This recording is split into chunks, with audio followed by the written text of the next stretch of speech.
And we're kicking off with CM Punk, who after months of being off TV due to his suspension and his injury, is due to make a return to AEW programming later this month as part of Collision. During his infamous all-out media scrum rant, Punk targeted his ex-best friend Colt Cabana, mocking Colt for sharing a bank account with his mother, but now comments made by the two could seriously harm their futures. In a recently resurfaced ROH interview that popped up on Reddit, CM Punk and Colt Cabana told the story about Bikini Girl, and what they said certainly shocked fans. Speaking about their faction at the time, Gold Bond Mafia, Punk said that while the woman would consider herself an unofficial member of the group, she literally means nothing to himself or the faction. Punk also said that the reason she's called Bikini Girl is because nobody cared about her to learn her name, and showed a picture of himself groping the woman's breasts. It was at this point that Cabana chimed in, saying that while at first he thought Bikini Girl was hot, by the end he considered her the ugliest, most disgusting girl of all time. Cabana went on to say that everything about her was disgusting, while Punk said he hated her, and both men gleefully recalled taking advantage of her desire to become a wrestler. Colt explained that he, Punk, and the others would have Bikini Girl drive them around, rather than having to spend money on gas themselves, all with the promise of training her to be a wrestler. Instead of training though, Colt said that he let Bikini Girl in the ring once, and the two men laughed about how they made sure to hurt her for real so she couldn't train regularly. In another classless remark, Punk said how most women in the business are rats, and that he made sure to keep her in check and had her collect jackets at events when the matches were starting. Later in the interview, the two men explained how they preyed on Bikini Girl's other goal to one day become a mother by having her look after them, grown adults, who gave her nothing in return other than the occasional spot and the occasional injury. It should be stated that Punk and Cabana made no reference to having sex with Bikini Girl, though Punk did make a classless remark saying that some guys might gangbang her at the time. We'll never know if this woman would have gone on to become the next Jamie Hayter or would have just fizzled out in a couple of years, but clearly she had a passion for wrestling, something that Punk and Cabana took great delight in exploiting. Punk and Cabana have both gone on to become big stars in wrestling, no doubt thanks to the help of others who, unlike the pair, did not take advantage of them. And what do you think to these shocking resurfaced comments? It's been over a week since Seth Rollins became World Heavyweight Champion, and even before he won the gold in Jeddah, Rollins vowed to be a fighting champion. On tonight's Raw, Seth will make his first televised defense when he puts his gold on the line against Damian Priest, but it won't be the first time that he has put the title on the line. During WWE's first live event in White Plains, New York since 2019, Rollins put his title on the line last Saturday against The Miz and, unsurprisingly, emerged victorious. Defeating a former world champion is certainly the right way for Rollins to kick off this title reign, which, like the White Plains show, is his first world title reign since 2019. Rollins is also expected to retain against Priest tonight, but the big question now is who will be his first challenger at a premium live event, which will presumably be at Money in the Bank. All we know for now is that Seth Rollins has a lot of eyes on him, and if you were in White Plains last weekend, what did you think of his very first World Heavyweight Championship title defense? In 2018, WWE began their controversial relationship with Saudi Arabia, and up until recently, Sami Zayn was kept off of all Saudi shows, much to the anger of fans. Zayn was kept off of shows because of his Syrian heritage, and in response, Kevin Owens refused to attend Saudi events in solidarity with his best friend.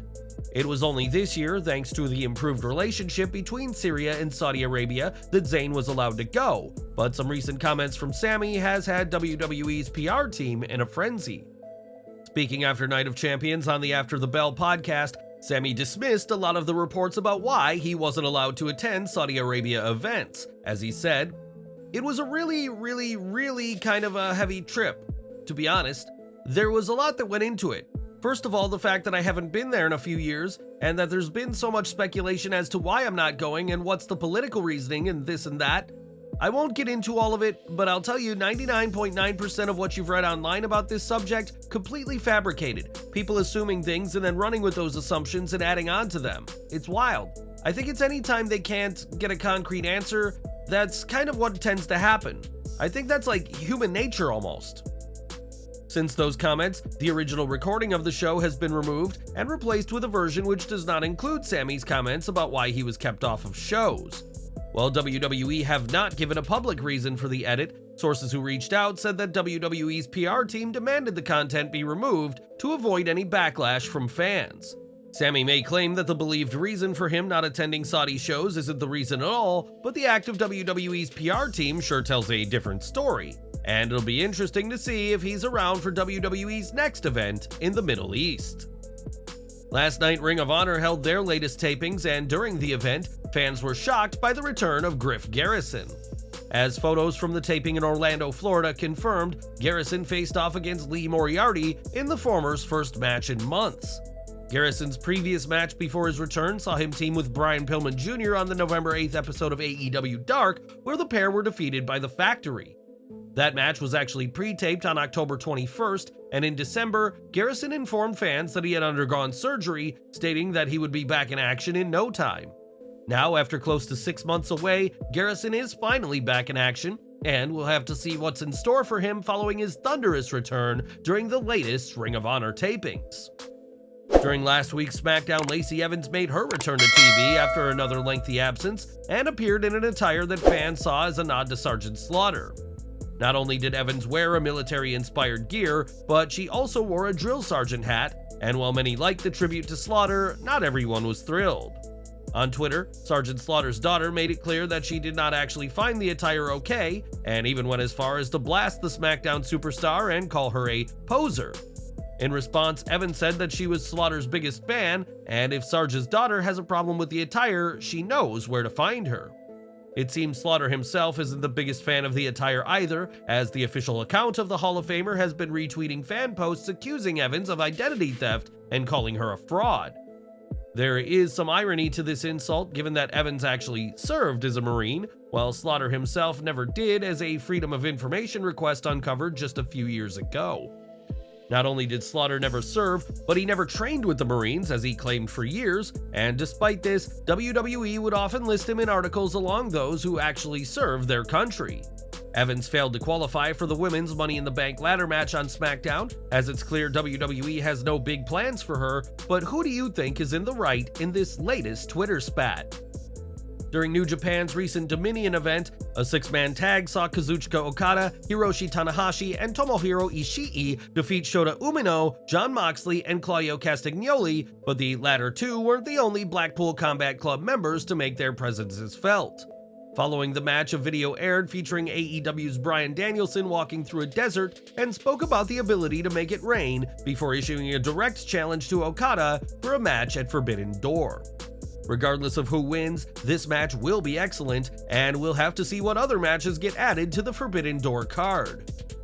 More from SmackDown, and it was on the latest show that fans saw Jimmy Uso be ejected from the Bloodline, being laid out with a Samoan spike by Solo Sikoa, who has pledged his loyalty to Roman Reigns. With Jimmy out of the faction, many are wondering what will become of Jey Uso in the group, and whether he'll fall in line as Reigns expects, or whether the attack on his brother will be his breaking point. One man who knows about dealing with the Bloodline is Cody Rhodes, as it is thanks to the family that he is not the undisputed WWE Universal Champion right now, and the implosion of the group has caught his eye. Following a victory over Finn Balor at a WWE live event in White Plains, New York, Rhodes gave his 2 cents on the matter, stating, "I don't know about Jay. I like Jimmy though. I'm with Jimmy, I think. While Rhodes is currently preoccupied with Brock Lesnar, WWE is reportedly planning to revisit his feud with Roman Reigns, with many speculating that a rematch will occur at WrestleMania 40.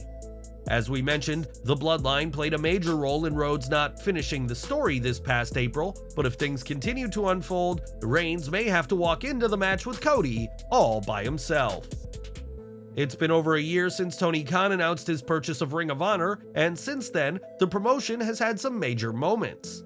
Not only has ROH hosted multiple major events, but it now has regular programming again, and now Ring of Honor has its own authority figures. Recently, Stokely Hathaway posted an ominous video of him in Tony Khan's office, replacing the photos and memorabilia in the room with things near and dear to his heart. It turns out that Stokely's efforts with Khan have paid off, as during the latest ROH tapings, he was introduced as one half of the promotion's board of directors. Hathaway will have the on-screen power to book matches and make official decisions, but the heel will have to coexist with Jerry Lynn, who will be the face board of director member on the show.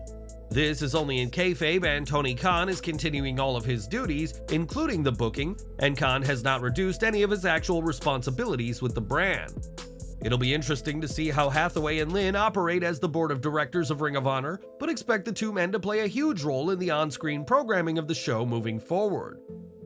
When Rhea Ripley joined WWE as part of NXT UK, she learned under the tutelage of Triple H, and that training continued when she would go on to join the WWE NXT brand. It's hardly a secret that the game has been a pivotal part in the career of the reigning SmackDown Women's Champion, so it was only fitting that she paid tribute to DX at a recent event. In a rematch from Night of Champions, Ripley defended her title against Natalya, but prior to the match, she did the classic DX hand gesture at the fans in attendance. Unsurprisingly, Rhea Ripley defeated Natalya once again, and will remain a fixture of WWE programming for years to come. And if you don't like what she's doing, well, the Judgment Day member has 2 words for ya. And we're ending with AEW Double or Nothing, where Sammy Guevara made up 1/4 of the AEW World Championship match, but had a huge announcement before the bell rang. During his entrance, Guevara and Ty Mello revealed that they are expecting their first child in what was clearly an emotional moment for both AEW members. When TMZ caught up with Guevara, the Spanish God spoke about making the very public pregnancy announcement, which to him was more daunting than competing for the AEW World title. He said, "I was personally more excited for the entrance. I feel like we were opposite. She was more nervous for me for the match, and I was more excited for the entrance. I had to snap out of it. I almost started crying. It was just very surreal. Us 4 young guys wrestling for the world title, and right before that, going out there and announcing we're having a baby? The crowd's coming back around on me. We were not always the most loved people out there. For them to give us that big reaction, everyone's happy, showing us the love. It was overwhelming in a way where I was like, okay, we gotta get back into it." Guevara didn't win at Double or Nothing, but he's clearly excited for him and Ty Mello to become parents, and we're continuing to wish them the best as they prepare for this monumental change in their lives.